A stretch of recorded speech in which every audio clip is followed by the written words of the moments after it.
The National Electrical Code, or NEC, does not universally mandate ground fault circuit interrupters, or GFCIs, within 6 feet of water.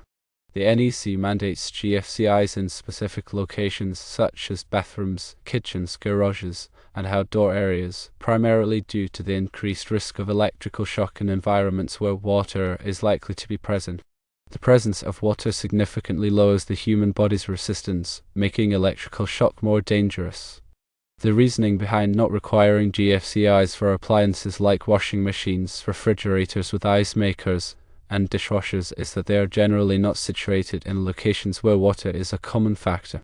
These appliances are designed for indoor use and are typically installed in areas not directly exposed to moisture. However, this does not provide a blanket exemption. If any of these appliances are installed in locations where water exposure is probable, like a bathroom or an outdoor setting, then GFCI protection becomes essential. Consider a washing machine installed in a utility room adjacent to a bathroom. While not directly in the bathroom, the proximity to potential water sources increases the risk, and GFCI protection would be advisable or even required by local codes. There are several factors that dictate whether or not a GFCI is needed. Firstly, the location of the appliance is very important. Appliances situated in areas where water is likely to be present, like bathrooms, kitchens, garages, and outdoor spaces, necessitate GFCI protection. The closer an appliance is to a water source, the greater the chance of electrical shock. Secondly, the type of appliance affects the necessity for GFCIs. Certain appliances, like hairdryers or curling irons, are more likely to come into contact with water during their operation. This inherent risk mandates GFCI protection to mitigate potential hazards. Consider the scenario of someone using a hairdryer near a sink. If the hairdryer were to fall into the water, the GFCI would trip, cutting off the electrical supply and preventing a potentially fatal shock. Thirdly, the installation method of an appliance also dictates GFCI requirements. Appliances installed in a way that increases their likelihood of contact with water, such as those mounted directly above a sink or bathtub, require GFCI protection. This is because the risk of water splashing or spilling onto the appliance is significantly higher. The NEC provides detailed guidelines and tables for electrical installations, which can be helpful in determining specific GFCI requirements. One example would be NEC Table 210.8, which outlines the requirements for ground fault circuit interrupter protection for personnel. It is designed to minimize the risk of electrical shock. If there's uncertainty about whether an appliance needs GFCI protection, it's recommended to consult with a qualified electrician. Electricians have the expertise and knowledge of local electrical codes to ensure safe installations. The NEC is not a static document. It undergoes revisions and updates regularly to reflect changes in technology and safety practices. Local jurisdictions can also adopt amendments to the NEC, tailoring it to specific local conditions and requirements. Therefore, consulting with a local electrician is important to ensure compliance with the most current regulations. Now let's delve deeper into how GFCIs work and why they are so effective in preventing electrical shocks. A GFCI constantly monitors the current flowing in a circuit. It measures the current flowing to the appliance and the current returning from the appliance. In a properly functioning circuit, these two currents should be equal. If there is a difference, even a tiny one of around 5 milliamps, it indicates that current is leaking out of the circuit. This leakage could be due to a fault in the appliance or, more dangerously, due to a person coming into contact with a live wire. When a GFCI detects this imbalance, it trips the circuit, cutting off the power in a fraction of a second. This rapid response is critical in preventing serious injury or death. The speed at which a GFCI operates is what makes it so effective. It can interrupt the power supply before a person experiences a harmful electrical shock. Traditional circuit breakers, on the other hand, are designed to protect against overloads and short circuits, not against the small current leakages that GFCIs detect. Overloads occur when too much current is flowing through a circuit, potentially causing wires to overheat and start a fire.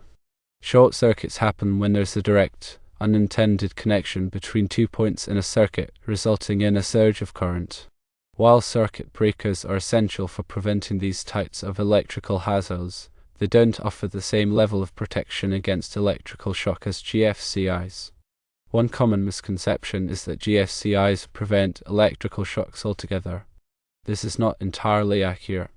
A GFCI doesn't prevent a person from receiving an electrical shock, but it minimizes the duration of the shock, making it less likely to cause serious harm. The GFCI trips so quickly that the shock is typically not fatal. GFCIs are designed with the test button to ensure they are functioning correctly. It's recommended to test GFCIs monthly to verify their operational status. This is a simple process that involves pressing the test button, which should trip the GFCI and cut off power to the circuit. If the GFCI doesn't trip when the test button is pressed, it needs to be replaced immediately. The cost of a GFCI is relatively low, especially when weighed against the potential cost of an electrical injury. GFCI receptacles are readily available at most hardware stores and electrical supply stores. They are also relatively easy to install, although it's always recommended to hire a qualified electrician if you're not comfortable working with electricity. In older homes, GFCIs can be installed in place of standard electrical outlets. This is a relatively straightforward upgrade that can significantly improve electrical safety. It is also possible to install GFCI circuit breakers in the electrical panel. These breakers provide GFCI protection for the entire circuit rather than just a single outlet. GFCI circuit breakers are often used for circuits that supply power to multiple outlets in areas where GFCI protection is required. The NEC provides specific guidelines on the types of outlets and circuits that require GFCI protection. These guidelines are based on the potential for electrical shock in different locations and with different types of appliances. It's also important to note that GFCIs are not a substitute for proper grounding. Grounding provides a path for fault current to flow back to the electrical panel, tripping the circuit breaker and preventing electrical shock.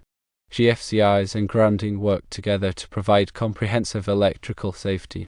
Proper grounding requires a properly installed grounding system, which includes a grounding electrode, such as a ground rod or a metal water pipe.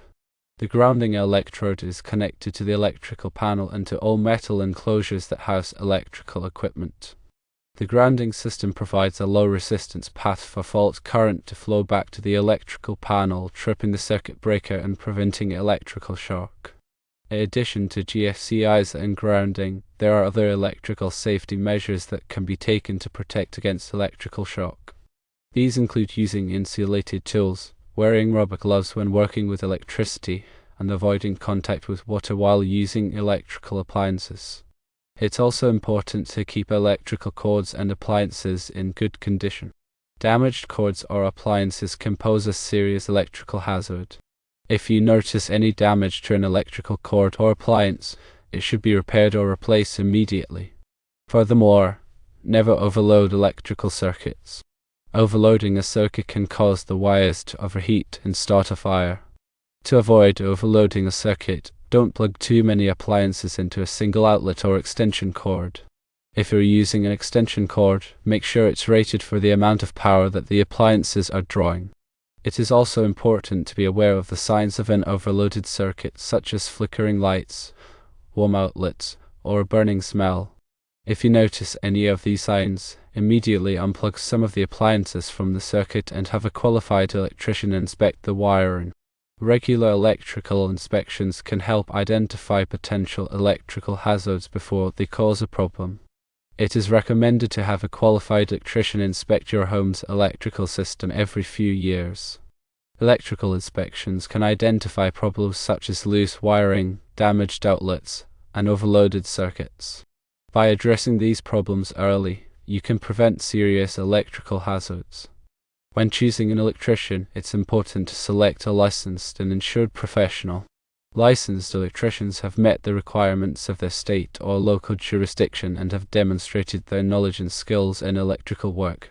Insured electricians have liability insurance that will protect you in case of an accident.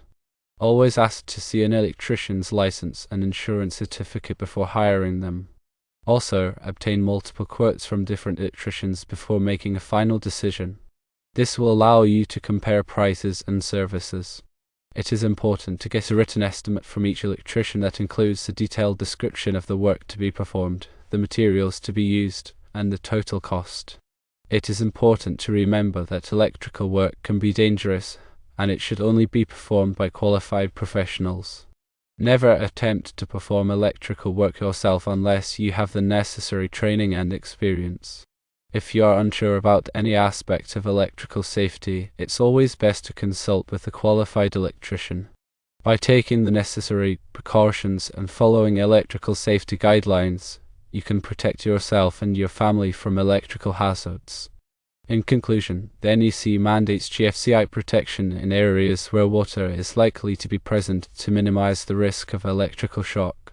While appliances like washing machines, refrigerators, and dishwashers are not always required to be on GFCIs, their location and installation play a crucial role in determining the necessity of GFCI protection.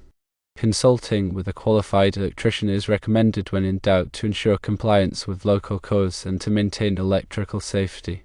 Staying informed about GFCI requirements, proper grounding techniques, and other electrical safety measures can help prevent electrical hazards and ensure a safe living environment.